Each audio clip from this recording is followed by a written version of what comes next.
Good day, everybody. Today is January 26th, so the next day. I've been consistent with this shit, man. Today I want to talk about some drunk stories. Conveniently, I'm a little hungover right now and pretty tired. I had a good night last night partying and boozing with the homies. And so I just wanted to, I think it would be fitting to just go over some stories about the times I've been drinking. The first drink I ever had, I was a junior. I'm pretty sure it was homecoming, my junior year. A lot of my other friends went. I didn't get invited though. So, which was fine by me. So I stayed home and ended up hanging out with my dad and stepmom. And my dad poured me up a drink. I'm pretty sure afterwards the boys did roll up and I talked to him for a little bit. To my crib, but I don't know. That's not a very interesting story to start off with. But just so you know, I was about 17 when I first started drinking. Which this is not like drinking's bad for you, all right? Especially when you're young. So, and it's not like I'm a binger, okay? All right, we're not crazy like that. So I think the first story I'll start with was like 2 weeks ago. This was one of the most fun nights I've had drinking in a while. It was quite simple.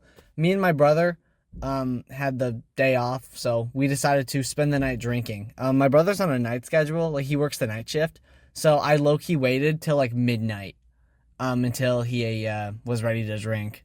Now, we don't really see each other much because for one, I go to college, and for two, like he just works a different shift, and I'm basically at my girlfriend's like most of the time, and he's at home, so I don't really see the guy much.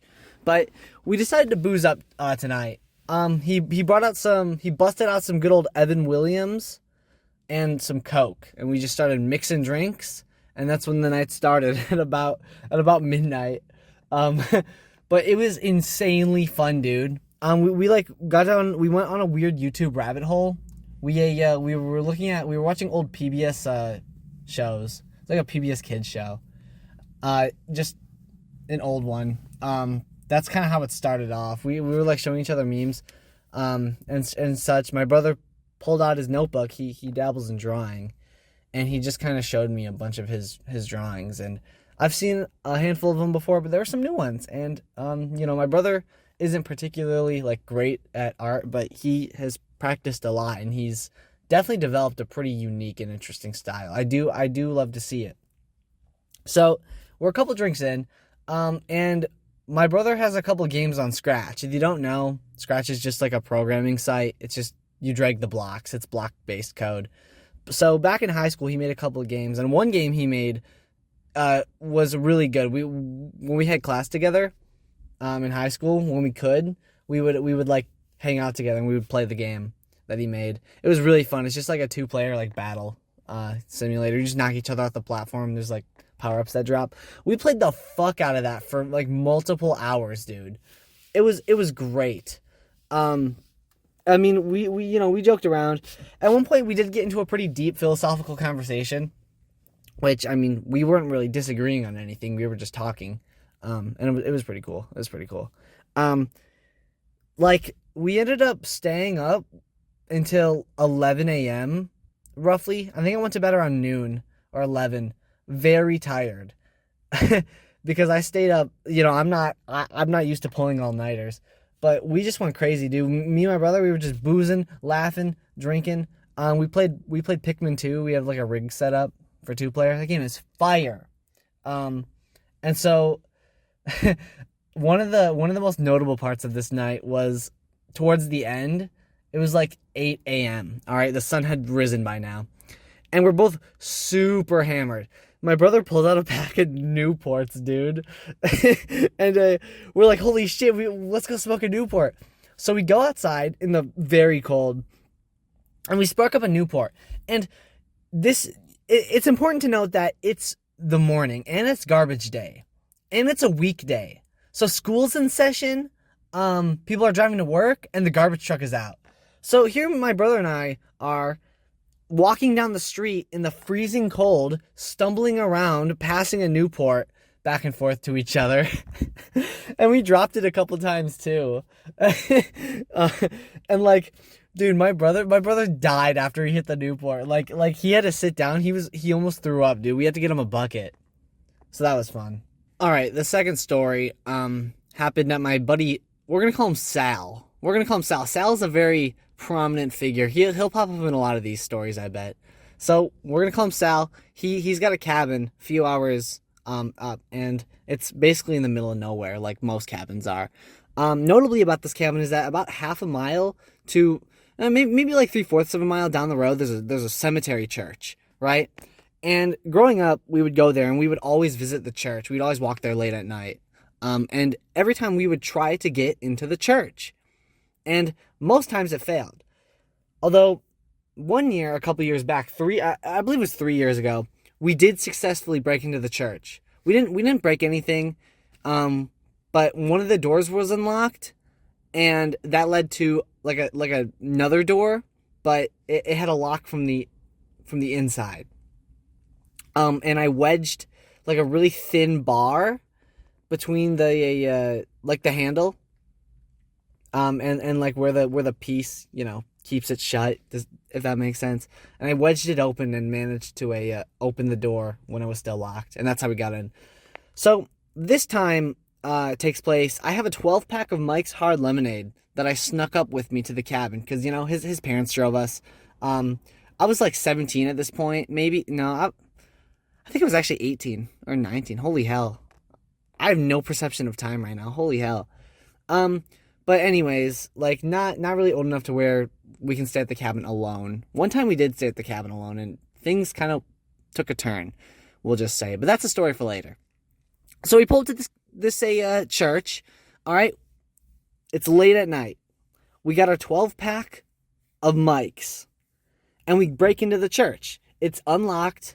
We're good to go. All right. Me and Sal are sitting in the basement of the cemetery church, just cracking open drinks.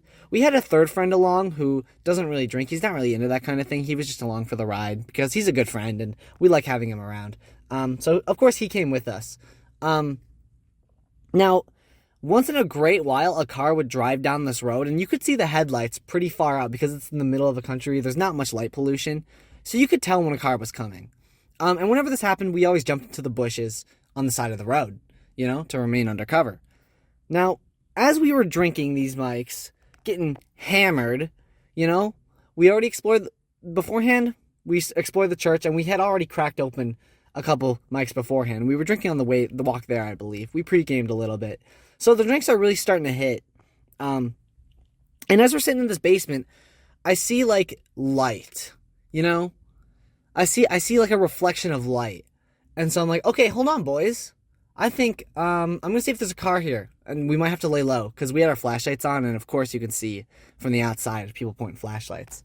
So I run up the stairs and I look at the window and there's a car parked in front of the cemetery. Like on this random ass night, middle of the night. So I was like, boys, we got to fucking dip. There's people here.